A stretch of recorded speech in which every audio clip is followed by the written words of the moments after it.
Hola, bienvenidos a este nuevo análisis. Hoy vamos a explorar una serie de textos históricos sobre un grupo que, bueno, creemos conocer muy bien. Los peregrinos del Mayflower. Sí, pero la idea aquí no es repetir lo de siempre. Exacto. El planteamiento central de los textos es mucho más interesante.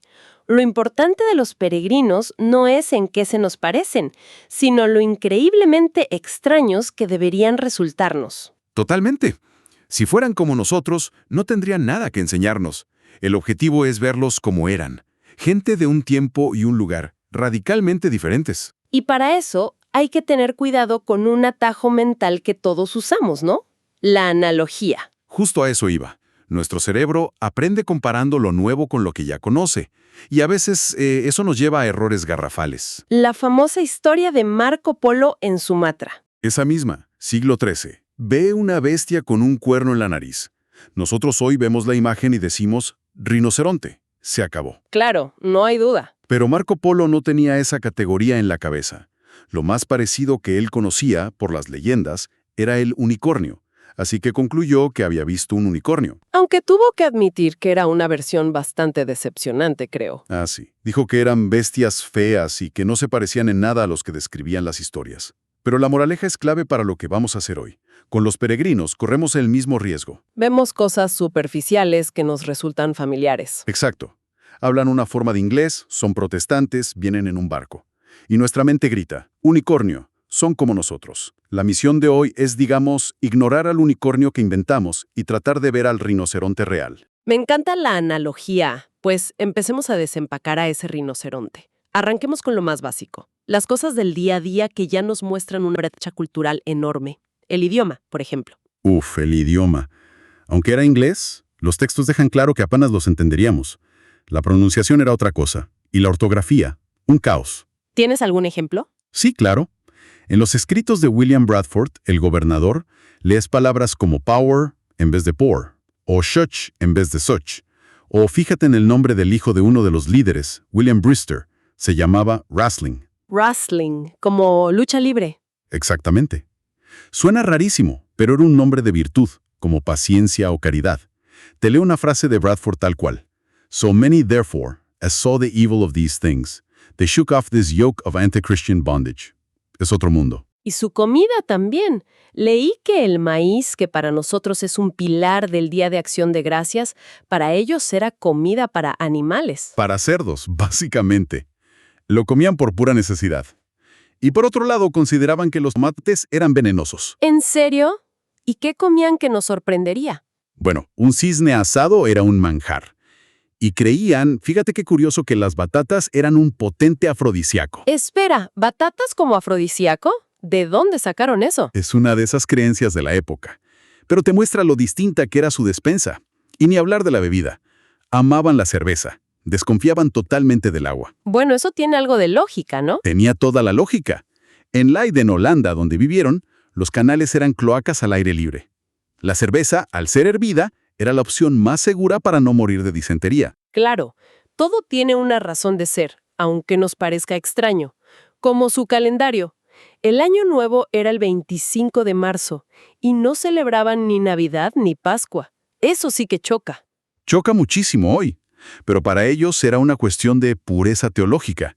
La Navidad era una invención papista, pagana, sin base en la Biblia. ¿Y la Pascua? Su lógica era que cada domingo es una celebración de la resurrección. Dedicarle un solo día especial le quitaba importancia al resto.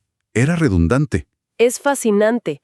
Cada pequeño detalle revela una mentalidad completamente diferente, incluso sus prácticas religiosas más íntimas. Totalmente. Por ejemplo, rechazaban la Biblia King James, la más famosa hoy. ¿Por qué? Porque era un proyecto del rey.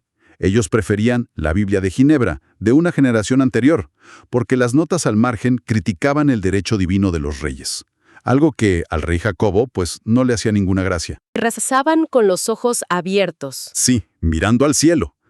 Su pastor decía que si la mente se eleva a Dios, ¿por qué no la mirada? Y algo que se ha perdido.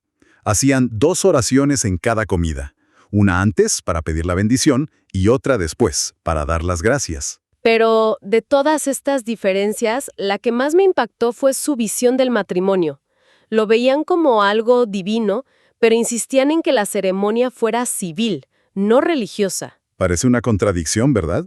Para gente tan devota. Totalmente. Pero tenía una lógica interna muy fuerte. Ellos decían que el matrimonio fue instituido por Dios para toda la humanidad, no solo para la Iglesia. Por lo tanto, oficiar la boda a un pastor era una extralimitación del poder de la Iglesia. O sea que, paradójicamente, estos puritanos fueron defensores del matrimonio civil. Los mayores defensores. Y esa lógica de separar lo civil de lo religioso es la puerta de entrada a sus ideas más grandes y, para nosotros, más extrañas, como su concepto de libertad. Aquí es donde la cosa se pone densa. Porque si algo asociamos con los peregrinos es la búsqueda de libertad. Pero lo que ellos entendían por libertad es casi lo opuesto a nuestra definición. Es el día y la noche. Nuestra idea de libertad se centra en los derechos individuales. No, soy libre de hacer lo que quiera mientras no daña a otros. Claro. Para ellos, la libertad no era hacer lo que uno quería, sino tener la libertad de hacer lo que era correcto. Un momento.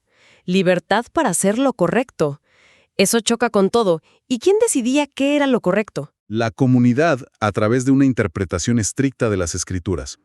Era una libertad comunitaria, definida por el concepto de pacto. Eras libre dentro de una red de obligaciones, con tu familia, con la iglesia, con tu comunidad. O sea que la autonegación era una virtud. La virtud suprema. Y el individualismo, el amor propio, era un pecado mortal. Hay una cita del diácono Cushman que es demoledora. Decía algo como que nada se parece más al cielo que los hombres viviendo como uno solo. Y nada se parece más al infierno que cada hombre valiéndose por sí mismo. Es una visión del mundo radicalmente antiindividualista.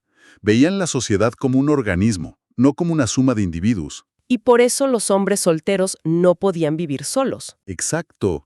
Debían integrarse en un hogar familiar. La sociedad se sostenía en jerarquías. La familia, con los hijos sujetos a los padres. La iglesia, con los laicos gobernados por ancianos en un sistema aristocrático. Y el gobierno civil. La libertad era cumplir tu rol ahí dentro. Entendiendo esto, los grandes mitos sobre ellos empiezan a caerse a pedazos. El más grande, que fueron pioneros de la libertad religiosa. Ese es, con todo respeto, un disparate histórico.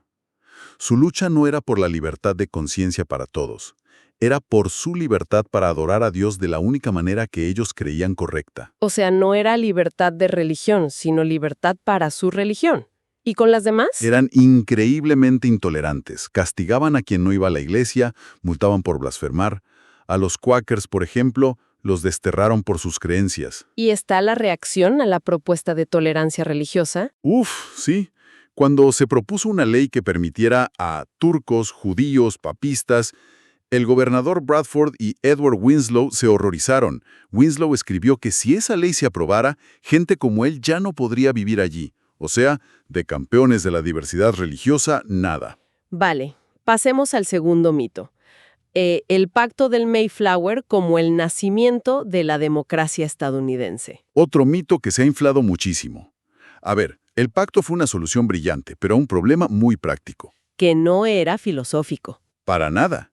Tenía 3 motivos. Primero, la necesidad. Aterrizaron al norte de la jurisdicción de la Compañía de Virginia.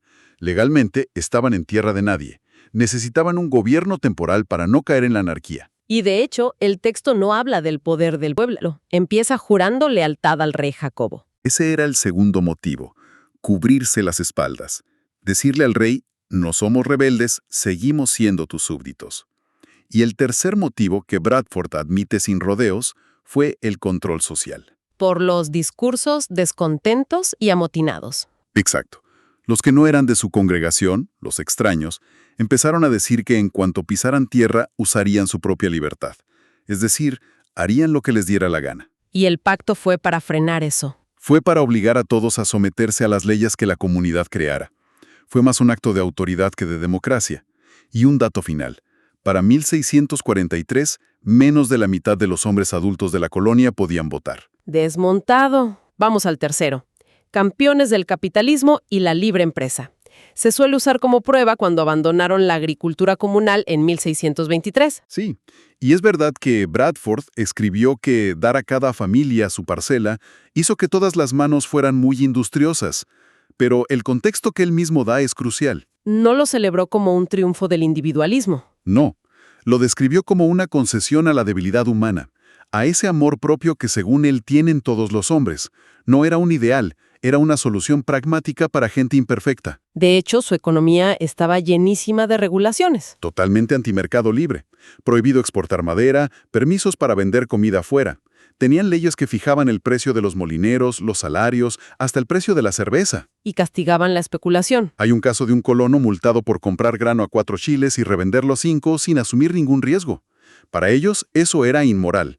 El precio justo estaba por encima del precio de mercado. Y estas leyes económicas iban de la mano con leyes morales muy estrictas, ¿no? Claro. Regulaban las tabernas, prohibían las cartas y los dados, castigaban propuestas de matrimonio sin permiso del padre, incluso restringían dónde se podía fumar. No eran libertarios, para nada. Después de desmontar todo esto, parece que la palabra con la que los nombramos peregrinos es irónicamente lo más acertado y lo que peor hemos entendido. Ahí está la clave de todo. Esa es su verdadera identidad. La visión popular, la del siglo XIX, es que su peregrinaje fue el viaje por el Atlántico, que su viaje terminó en América, que Estados Unidos era su tierra prometida. Pero esa no era su visión. En absoluto. Su identidad como peregrinos no se refería a un viaje terrenal a un nuevo continente. Se refería a su viaje por la vida, en un mundo que ellos consideraban que no era su hogar definitivo. Hay una cita de Bradford Stead que es conmovedora. Cuando describe la partida de Holanda, dice que sabían que eran peregrinos y levantaban sus ojos a los cielos, su país más querido. Su destino final no estaba en Plymouth Rock, estaba en el cielo. Y es fundamental entender que esta idea no se la inventaron. Viene directa de las Escrituras. ¿De qué parte de la Biblia viene? Bradford está citando casi palabra por palabra el capítulo 11 de la Epístola a los Hebreos, concretamente Hebreos 11, versículos del 13 al 16. Ahí se dice de los patriarcas de la fe que confesaron que eran extranjeros y peregrinos en la tierra y que buscaban una patria mejor, la celestial. El diácono Cushman también escribió algo muy parecido, conectándolo con otro pasaje, creo. Sí, Cushman, seguramente pensando en 2 de Corintios capítulo 5, versículo 1, escribió que nuestra morada no es más que un errar. Nuestro hogar no está en ninguna parte, sino en los cielos, en esa casa no hecha con manos. Entender eso lo cambia todo. No se veían como fundadores de una nación. Se veían como viajeros temporales cuya verdadera ciudadanía estaba en otro lugar. Recordarlos como ancestros nacionales es imponerles una identidad que ellos habrían rechazado de plano. Y el valor de entender esa extrañeza es enorme. Nos obliga a cuestionar nuestras propias certezas. Exacto. Nos saca de esa burbuja, de lo que los sociólogos llaman homofilia, de rodearnos solo de gente que piensa como nosotros. La historia nos muestra que las cosas que damos por sentadas, la libertad, la familia, el propósito de la vida, han sido vistas de formas radicalmente diferentes. Y eso hace que nuestro propio presente se vea distinto. Se vuelve más extraño y merece ser examinado con más cuidado. Y conecta con cómo usamos la historia hoy. Cuando se insiste en que la visión de los peregrinos debe guiar a la nación, queda claro que se está siendo muy selectivo. Se citan solo las partes que convienen. Y eso nos lleva a un último pensamiento, a modo de provocación. A ver. Si de verdad quisiéramos honrar la totalidad de su visión, ¿estaríamos dispuestos a aplicar sus creencias hoy? ¿A prohibir las bodas en las iglesias y exigir que sean civiles? ¿A ilegalizar la Navidad? ¿A desterrar a gente con creencias diferentes? ¿A poner en el cepo a un hombre por proponer matrimonio sin el permiso del suegro? La respuesta para casi todos sería un rotundo no. Por supuesto. Y si la respuesta es no, eso revela algo muy importante. No sobre los peregrinos, sino sobre nosotros. ¿Que no buscamos su autoridad real? Exacto. Revela que usamos una versión idealizada y distorsionada de su imagen como un arma en nuestras propias batallas culturales. Al final, la historia nos enseña tanto sobre el pasado como sobre las formas a menudo interesadas en que usamos ese pasado para justificar nuestros propios fines en el presente.